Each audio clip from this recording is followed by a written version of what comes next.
dari kelompok 7. Baiklah, di sini kami akan membandingkan kurikulum Korea Selatan dengan kurikulum Indonesia. Sebelum kami memulai membandingkannya, kami akan memperkenalkan diri terlebih dahulu. Saya Sonia Gandhi Purba dengan NIM 42311510002. Saya Cindy Clara Siregar dengan NIM 4233151009. Saya Rinda Anissa Putunepa dengan NIM 4233151023. Baiklah, di sini kami akan menjelaskan tentang kurikulum Korea Selatan dengan kurikulum Indonesia. Baiklah, di sini saya akan menjelaskan bagaimana kurikulum di Korea Selatan dan bagaimana kurikulum di Indonesia. Korea Selatan dikenal memiliki sistem pendidikan yang unggul di tingkat global. Berdasarkan data dari Program for Indonesian Student Assessment atau PISA, Korea Selatan menempati peringkat ke-7 di dunia dengan skor membaca 514, matematika 526, dan sains 519. Berdasarkan hasil PISA 2022, di Indonesia menempati peringkat ke-69 dari 80 negara yang berpartisipasi. Rata-rata skor siswa di Indonesia adalah 366 untuk matematika, 359 untuk membaca, dan 383 untuk sains, yang semuanya berada di bawah rata-rata negara OECD. Pemerintah menargetkan skor PISA Indonesia dapat menyamai rata-rata negara OECD pada tahun 2045. Nah, pertama saya akan membahas tentang bagaimana kurikulum di Korea Selatan. Struktur pendidikan di Korea Selatan itu 6 tahun pendidikan dasar, 3 tahun pendidikan menengah pertama, 3 tahun pendidikan menengah atas atau high school, dan 4 tahun pendidikan tinggi atau perguruan tinggi atau universitas. Nah, pendidikan wajib berlangsung selama 9 tahun yaitu SD hingga SMP, sedangkan SMA bersifat opsional tetapi diikuti oleh sebagian besar siswa. Nah, di Korea Selatan itu menggunakan kurikulum nasional kurikulum yang direvisi setiap 5-10 tahun untuk menyesuaikan perubahan sosial ekonomi dan teknologi global. Setiap sekolah mengikuti kurikulum nasional tetapi diberikan kebebasan dalam menentukan metode pengajaran dan kegiatan sekolah. Kurikulum Korea Selatan itu fokus terhadap prestasi akademis, penguasaan teknologi, dan persiapan menghadapi persaingan global. Pendidikan diarahkan untuk mendukung pembangunan ekonomi dan inovasi, dengan tekanan besar pada nilai ujian dan persaingan akademis. Nah, kurikulum Korea Selatan itu mata pelajarannya itu meliputi bahasa Korea, matematika, IPA, IPS, bahasa Inggris, dan teknologi. Selain itu diajarkan pula pendidikan moral, seni, musik, dan olahraga untuk menyeimbangkan pengembangan keterampilan siswa. Nah, metode pelajaran pada kurikulum Korea Selatan itu atau kurikulum nasional itu berbasis kompetensi dengan fokus pada pemecahan masalah, kreativitas, dan inovasi. Pembelajaran cenderung berpusat pada guru, di mana siswa sering diarahkan untuk menghafal dan mengikuti latihan soal demi mempersiapkan ujian besar.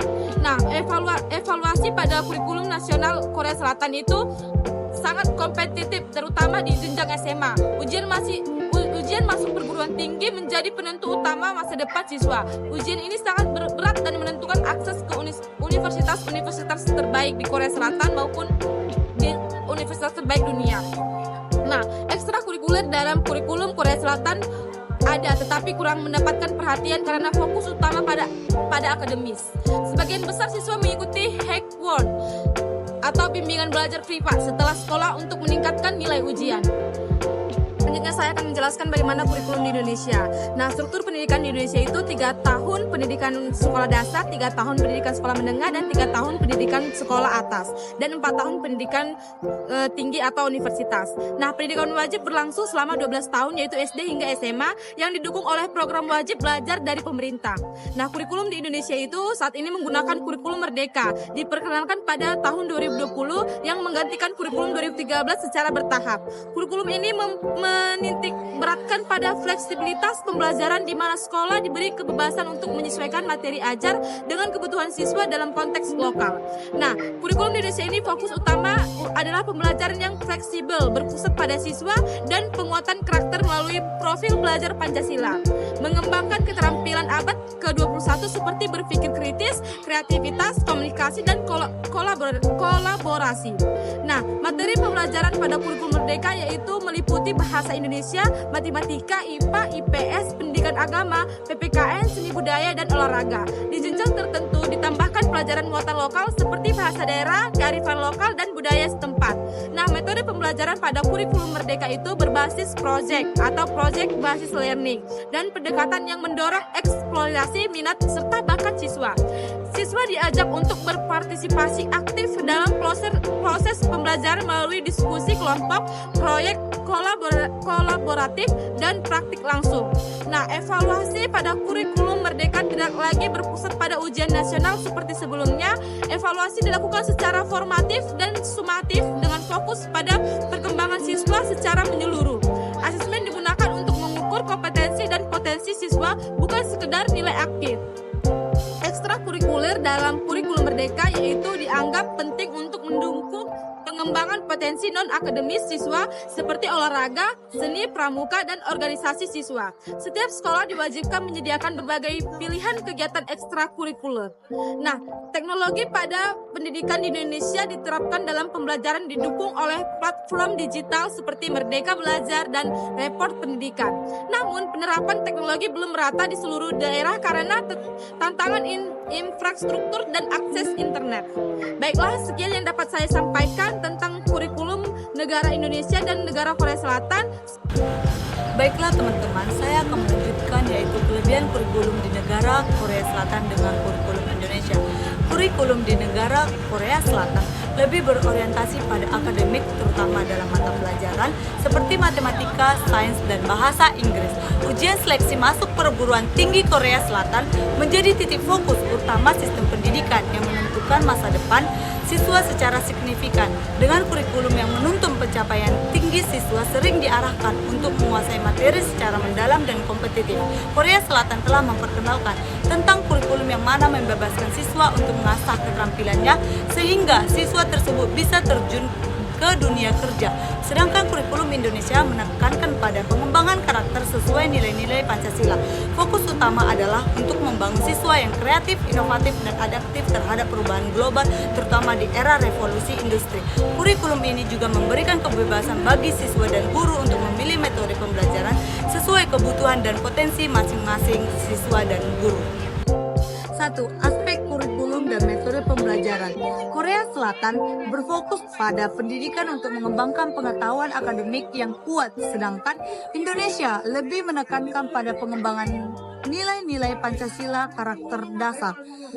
Yang kedua, ada aspek penilaian atau evaluasi hasil pendidikan, yang dimana Korea Selatan para siswa dituntut untuk mendapatkan hasil ujian akademik yang tinggi, yang dimana persaingan ketat dan pembelajaran berorientasi pada hasil akhir ujian. Sedangkan Indonesia memiliki sistem pendidikan yang lebih santai dan holistik karena pendidikan tidak semata-mata berfokus pada nilai akademik saja. Yang ketiga, karakter anak didik yang diharapkan.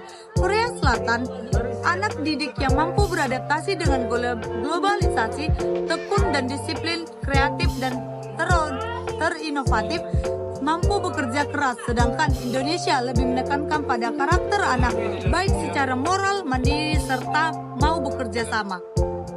Baiklah, dari pemaparan teman-teman saya mengenai pengertian kurikulum Korea Selatan dan kurikulum Indonesia, serta kelebihan kurikulum di Korea Selatan dan di Indonesia, selanjutnya saya akan membahas beberapa rekomendasi untuk perbaikan dan pengembangan kebijakan kurikulum Merdeka berdasarkan hasil penelitian dari beberapa para ahli. Nah, yang pertama itu penyediaan sumber daya yang memadai. Penelitian oleh Wibowo tahun 2020 menunjukkan bahwa keberhasilan implementasi kurikulum Merdeka sangat tergantung pada ketersediaan sumber daya yang memadai, termasuk buku teks, perangkat teknologi, dan fasilitas pembelajaran. Oleh karena itu, perlu dilakukan upaya untuk memastikan penyediaan sumber daya yang cukup untuk mendukung pelaksanaan kurikulum ini.